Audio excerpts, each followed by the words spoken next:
క్రమశిక్షణతో తీర్చిదిద్దాలనేటువంటి భావనతోని చేపట్టబడేటువంటి సభ్యత్వ కార్యక్రమం నమోదుకు సంబంధించి మనందరినీ మోటివేట్ చేయాలని చెప్పని మరి ఈ కార్యక్రమాన్ని నిర్వహింపజేసుకోవటం, కార్యక్రమ నిర్వాహకులు, మీ ప్రియతమ నాయకులు, గతంలో శాసనసభ్యుడిగా ఈ ప్రాంతానికి బాధ్యత నిర్వర్తించినటువంటి సోదరుడు రసమై బాలకిషన్ గారు, ముఖ్యంగా ఈనాటి కార్యక్రమానికి ముఖ్య అతిథిగా ఇచ్చేసినటువంటి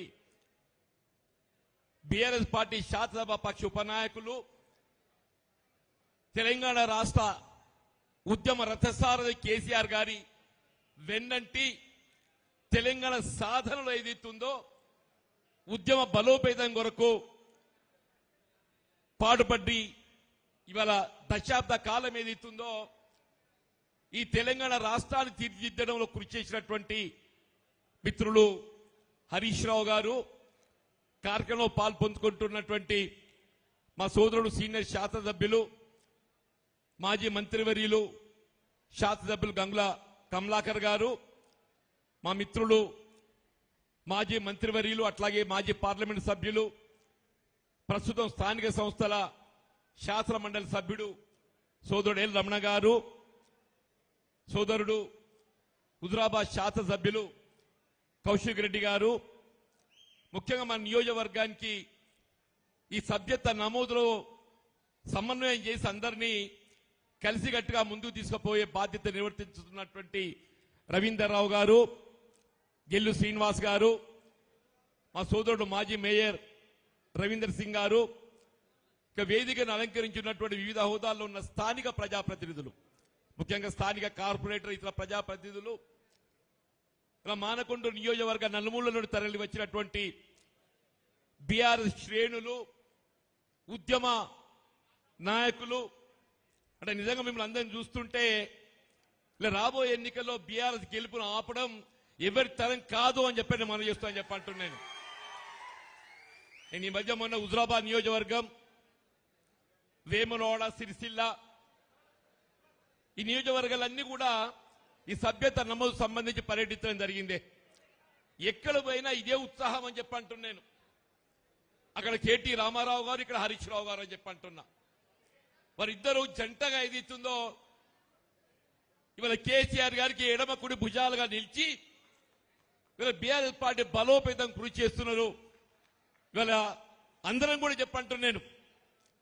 అంటే వాస్తవంగా ఇవాళ బీఆర్ఎస్ పార్టీ అనేది ఇవాళ మన కొరకు ఉద్భవించిన పార్టీ అని చెప్పంటున్నాను.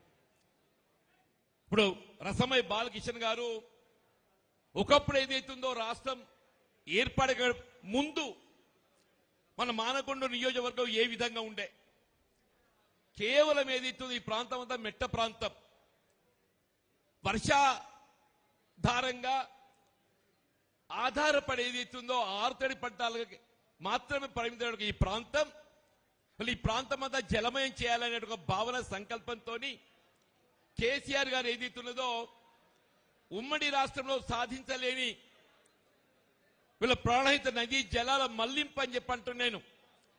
వీళ్ళ తెలంగాణ ప్రాంత హక్కుగా భావించేటువంటి ప్రాణహిత గోదావరి నదీ జలాలను వీళ్ళ తుమ్మడి వద్ద నిర్మాణం చేయడంలో ఉత్పన్నమవుతున్నటువంటి ఒక సమస్యలను అధిగమించడానికి వీళ్ళ దిగువ మేడిగడ్డ వద్ద 100 మీటర్ల ఎత్తుతోనైనా కానీ దాని నిర్మాణం తలపెట్టి వీళ్ళు కేవలం ఇది 2 పర్యాయాలు దశాబ్ద కాలంలో చెప్పంటున్నాను.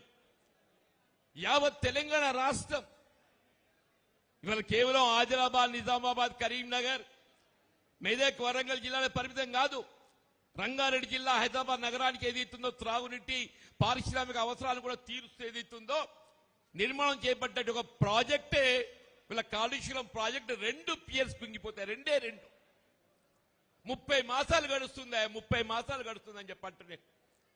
వాటి మరమ్మతుకు ఇంతవరకు ఏదైతుందో కనీసం అంచనాలు రూపొందించలేదు చెప్పంట. నేను రేవంత్ రెడ్డి మాట్లాడుతుంటే నాకు ఆశ్చర్యం కలుగుతుందా. కూళేశ్వరం ప్రాజెక్ట్ నేనంటూ ఈ తెలంగాణ భవిష్యత్తు ఆ కూళేశ్వరం ప్రాజెక్టుతో ముడిపడి ఉందని చెప్పండి మనం చేస్తామని చెప్పంటున్నాను. ఆ కూళేశ్వరం ప్రాజెక్టులో మరమ్మతు చేపట్టబడితేనే కానీ ఈ తెలంగాణ రాష్ట్ర భవిష్యత్ అనేది తీర్చిదిద్దబడడం సాధ్యం కాదు అని చెప్పి మనం చేస్తామని చెప్పి అంటున్నాను నేను. నువ్వు 2 పియర్స్ కుంగితే మరమ్మతు చేపట్టలేనుడివి. ఎస్ఎల్బిసి లెఫ్ట్ బ్యాంక్ కెనాల్ ఏదైతే శ్రీశైలం టనల్ నిర్మాణ దశలో కుంగి 8 మంది కార్మికులు చనిపోతే కనీసం శవాలను వెలికి తీయలేని అసమర్థ ప్రభుత్వం ఇవాళ రేవంత్ రెడ్డి ప్రభుత్వం అని చెప్పంటున్నాను. అటువంటి వాళ్ళు మాట్లాడతాడా? అటువంటి వాళ్ళు మాట్లాడతారా అని చెప్పంటున్నాను నేను. వీళ్ళ తెలంగాణ భవిష్యత్తు మన భవిష్యత్తు ఏనాటికైనా బీఆర్ఎస్ తో కేసీఆర్ తో ముడిపడి ఉందని చెప్పంటున్నాను. ఇప్పుడే బాలకృష్ణ గారు తోటపల్లి రిజర్వాయర్ మా హరీష్ రావు గారి యొక్క మరి జన్మస్థలం తోటపల్లి అని చెప్పంటున్న ఆ రిజర్వాయర్ ఏది ఒకప్పుడు చెరువు, దాని రిజర్వాయర్ గా నిర్మాణం చేపట్టి అంతగిరి అనంత సాగర్ వీళ్ళ కొంత మన మానకొండూరు ఎస్ఆర్ఎస్పీతో నీరు వచ్చినా కానీ వీళ్ళ గన్నేరువరమే కానీ బెజ్జంకే కానీ ఇల్లతకుంటే కానీ పూర్తిగా కరువు ప్రాంతం ఇవాళ మెట్ట ప్రాంతం అని చెప్పంటున్న అటువంటి ప్రాంతానికి వీళ్ళ సాగుని అద్దె ఘనత వీళ్ళ కేసీఆర్ గారు బీఆర్ఎస్ పార్టీ హరీష్ రావు గారికి దక్కుతుందని చెప్పి ఈ సందర్భం మనం చేస్తామని చెప్పంటున్నాను. ఇప్పుడు 30 మాసాలు గడుస్తుంది. ఒక్క ఎకరా నీరు ఇచ్చినారే, ఒక్క ఎకరానికి అని చెప్పంటున్నాను. అదనంగా మా మిత్రుడు బాలకిషన్ గారు ఏదైతున్నదో గన్నేరువరం మండల కేంద్రం చేయాలని చెప్పి నన్ను ఉద్యమిస్తే అప్పుడు వినోద్ కుమార్ గారు ఎంపీగా ఉండరన్న. అప్పుడు కేసీఆర్ గారిని ఒప్పించి మెప్పించి గన్నేరువరం మండల కేంద్రం సాధించిన ఘనత సోదరుడు రసమై బాలకిషన్ అని చెప్పి అంటున్నాను. వీళ్ళ గుండ్లపల్లి గన్నేరువరం రోడ్డు మంజూరు చేస్తే 30 మాసాలు గడుస్తుందా?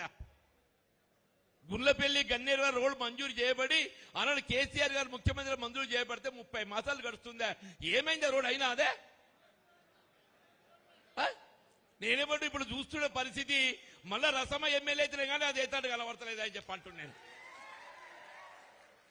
ఏ కార్యక్రమమే కానీ మరి చెప్పంటున్నాను. రేవంత్ రెడ్డి గారికి ఎంతకు ఆ ఫ్యూచర్ సిటీ ఆయన ఫ్యూచర్, ఆ ఫ్యూచర్ సిటీ ఆయన ఫ్యూచర్ తప్పేది అవుతుందో ఈ తెలంగాణ ప్రజల భవిష్యత్తు గురించి ఆయనకు ఆలోచన లేదు అని చెప్పంటున్నా. మనంతా కులానికి ఎవరమైనా రైతాంగం ఏం చెప్పంటారు? రైతాంగం ఏంటి? వ్యవసాయం, సాగునీటి కల్పన. అదనంగా ఏదైతుందో ఈ పాలమూరు రంగారెడ్డి లేదు, కాళేశ్వరం మరమ్మతు లేదు. పండించిన పంట ధాన్యానికి ఏదైతుందో మద్దతు ధర కల్పనలో ప్రతి సంచికి 3 కిలోలంటే ప్రతి క్వింటల్కి ఏదైతుందో 5 నుండి 10 కిలోల వరకు కోత అవుతుంది, అయితే లేదే? దయచేసి చెప్పండి నేను. ఆనాడు ఏదైతున్నదో మొక్కజొన్న పండిస్తే మనం ఎంత వ్యవసాయ ఉత్పత్తులు పండిస్తే అంత సేకరించింది. ఇలా మొక్కజొన్న ఏదైతే 25 క్వింటల్ మాత్రమే సేకరిస్తాం, అదనంగా ఎంత పండించుకోవాలి మాకు సంబంధం లేదంటుండు. ఇవాళ ఏదైతుందో మళ్ళీ ఇలా తెలంగాణ భవిష్యత్తు మనకు కావాల్సింది రేవంత్ రెడ్డి భవిష్యత్తు కాదు, రేవంత్ రెడ్డి భవిష్యత్తు కాదు అని చెప్పట్టు నేను.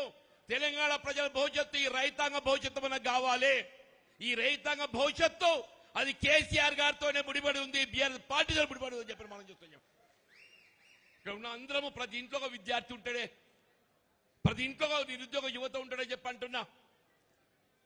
తెలంగాణ భవిష్యత్తు విద్యార్థి, ఆ విద్యార్థుల జీవితాలు తీర్చిదిద్దాలి, తెలంగాణ భవిష్యత్తు తీర్చిదిద్దాలని సంకల్పంతో ఆనాడు బలహీన వర్గాలకు ఏదైతుందో జ్యోతిబా పూలే గురుకుల ఆశ్రమ పాఠశాలలు, ఎస్సీలకు ఎస్సీ రెసిడెన్షియల్ స్కూల్స్, గిరిజన రెసిడెన్షియల్ స్కూల్, అల్పసంఖ్యాక వర్గాల రెసిడెన్షియల్ స్కూల్స్, 1000 రెసిడెన్షియల్ స్కూల్స్ మంజూరు చేసిందే కేసీఆర్ గారు. 1000 అంటున్నాడు. 30 మాసాలు గడుస్తుందే, ఒక్క స్కూల్ మంజూరు చేసిండా? నేనేదో పత్రికలు చదివినా లేదు రాష్ట్రంలో 26,000 పాఠశాలలు ఎందుక నేను వీడిని కుదిస్తా 4,000 అని చెప్పి అంటుండే. ఎవడన్నా పాఠశాల తగ్గించాలని ఆలోచన చేస్తాడా, పెంచాలని ఆలోచన చేస్తాడే? ఇది విద్యా హక్కు చట్టం. ఈ విద్యా హక్కు చట్టం ఏదైతే యూపీఏ ప్రభుత్వం ప్రవేశపెట్టింది, ప్రతి నివాసిత ప్రాంతంలో ఒక పాఠశాల ఉండాలని చెప్పని అటువంటి పాఠశాల కుదించిన కుట్ర ఇంకో రేవంత్ రెడ్డి చేయబోతున్నాని చెప్పంటారు. విద్యార్థులకు ఏదైతుందో ఫీజు రియంబర్స్మెంట్ అలా బీఆర్ఎస్ ప్రభుత్వం ఏదైతుందో చదువులు మాత్రమే విద్యార్థుల బాధ్యత, చదివించే బాధ్యత కేసీఆర్ చేపట్టి. ఇవాళ ఏమైంది? ఎక్కడైనా కళాశాలలో చేరిక కావాలంటే మన ఫీజు మనం కట్టుకుంటేనే కాదు, మనకు చేరిక లేదే అంటున్నాను. నిరుద్యోగ యువత రాష్ట్రం ఏర్పడ్డది, దశాబ్ద కాలంలో నిర్మాణం చేసి నిరుద్యోగ యువత తోడు నిలిస్తే ఇలా ఆచల పల్లెగా ఊరేగించి ప్రభుత్వం అధికారానికి వచ్చింది కాంగ్రెస్ పార్టీ. ఎన్నికలు చేసే వాగ్దానం అమలు చేయాలి కదనే.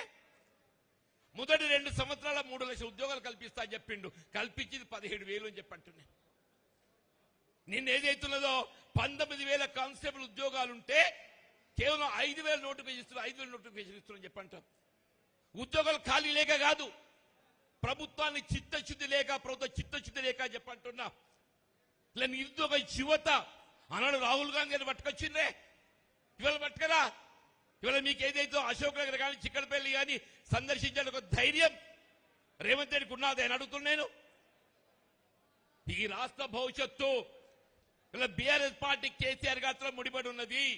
దానికి అనుగుణంగా బీఆర్ఎస్ పార్టీ బలోపేతం ఆ దిశగా మనం కృషి చేయాలని చెప్పంటున్నా.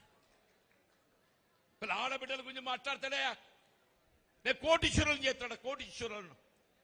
కోటీశ్వరులు కాదు, లక్షాధికారులను చేయమంటున్నాను. నేను లక్షాధికారులు చేయని చెప్పంటున్నాను. నెలకి 2,500 ఇస్తా అని చెప్పిండు మా ఆడబిడ్డలకు. ఇచ్చిండు అన్నే 2,500 అంటే సంవత్సరానికి ఎంత అవుతాయి? 2,500 ఇంటూ 12 30,000 అవుతాయి. 30,000 ఇంటూ ఇప్పుడు 2.5 సంవత్సరాలు గడిచింది 75,000 అని చెప్పంటు నేను. ఇంకా 2.5 సంవత్సరాలు ఇంకా 75,000 అవుతాయి. ముందు 1,00,000 హక్కు, ముందు 1,00,000 హక్కున ఆయన కోటీశ్వరులు అక్కర్లేదని చెప్పంటు నేను. దయచేసి ఏదైతున్నదో ఇవాళ బీఆర్ఎస్ శ్రేణుల్లో ఉత్సాహం నింపడం, అందరినీ కార్యోన్ముఖం చేయటం. ఇవాళ ఎన్నికలు ఇంకో 2 సంవత్సరాలు ఉందా? మరి స్థానిక సంవత్సరాలు ఎన్నికలు పెడతాడో పెట్టడో తెలియదు. మరి ఇక్కడ ఈ పరిస్థితి చూస్తే వాడు ఎన్నికలు పెట్టే ధైర్యం చేస్తాడని నేనైతే అనుకోనని చెప్పి అంటుండే. ఎందుకంటే ఎన్నికలు పెడితే మాత్రం ఏదైతుందో బీఆర్ఎస్ పార్టీ జెండా ఇవాళ మండల పరిషత్లే కానీ జిల్లా పరిషత్పై ఎగరవేయబోతుందని చెప్పి అంటున్నా. రేపు రాబోయే ఎన్నిక అది ఏ ఎన్నికే కానీ చెప్పంటున్న గులాబీ జెండా ఎగరవేయటం మనందరి యొక్క కర్తవ్యం, మన బాధ్యత చెప్పని మనం చేస్తామని చెప్పంటున్నా. ఏదేమైనా మన మానకొండూరు నియోజకవర్గం ఇంత చక్కగా క్రమశిక్షణగా తీర్చిదిద్దున్నాడు ఒక రసమై బాలకిషన్ ను నేను హృదయపూర్వకంగా అభినందిస్తున్నాను చెప్పంటున్నా. ఇలా రేవంత్ రెడ్డి ఏదైతుందో అని ఫ్యూచర్ లేదే. చివరికి ఏమైపోయిందో నేను హిట్లర్లు అవుతా అంటాడు. ఎవడో హిట్లర్ కోరుకుంటాడే? అది కాంగ్రెస్. నువ్వు ఇందిరాగాంధీ ఆదర్శంగా తీసుకుంటా అని చెప్పు, రాజీవ్ గాంధీ ఆదర్శంగా తీసుకుంటా అని చెప్పు. ఇప్పుడు హిట్లర్ ఆదర్శం తీసుకుంటా అని చెప్తాడే? హిట్లర్ ఆదర్శం తీసుకుంటా అని చెప్పానంటే చివరికి ఆ హిట్లర్కి ఏ గది పట్టిందో రేవంత్ రెడ్డి కూడా అదే గది పట్టబోతుందని చెప్పి అంటున్నా. హిట్లర్ని ఆదర్శంగా తీసుకుంటే రేవంత్ రెడ్డి గారు ఏదైతుందో ఆ హిట్లర్కి ఏ గది పట్టిందో ఇలా రేవంత్ రెడ్డి కూడా అదే గది పట్టబోతుందని చెప్పని నేను హెచ్చరిస్తూ అని చెప్పి అంటున్నా. సరే, ఏదేమైనా నేను మరి ఉమ్మడి కరీంనగర్ జిల్లా నేను ఒకప్పుడు కాంగ్రెస్ పార్టీలో పనిచేసి నేను 4 దశాబ్దాల అనుబంధం చెప్పి అంటున్నా. నాటోంటోనో ఇమిడించుకోలేక ఇవాళ ఏదైతుందో పార్టీకి వెళ్ళి మరి అంటే ఎన్నికలు చేసి ఏ వాగ్దానం అమలు చేయకుండా ఏం చేయాలి? మరి ఇటువంటి సమయంలో నాకు చేయూతనిచ్చింది కేసీఆర్ గారు అని చెప్పి అంటున్నా. ఇటువంటి సమయంలో తెలంగాణ రాష్ట్ర నిర్మాణానికి నాకు చేయూతనిచ్చే కేసీఆర్ గారు అని చెప్పి అంటున్నా. ఇవాళ నా శేష జీవితం రాజకీయంగా ఏదైతుందో ఎంతకాలం ఉంటుందో ఈరోజు చెప్పలేము. నా శేష జీవితం ఏదైతుందో బీఆర్ఎస్ పార్టీ కేసీఆర్ గారి యొక్క నాయకత్వంలో తెలంగాణ రాష్ట్ర పునర్నిర్మాణానికి పాటుపడడం ఏదైతుందో నాతో బాధ్యతగా పనిచేయడం జరుగుతుందని చెప్పని నాకు అవకాశం కల్పించినటువంటి ఒక మిత్రులకు అందరికీ హృదయపూర్వక నమస్కారాలు చెప్తూ సెలవు తీసుకుంటూ జై తెలంగాణ.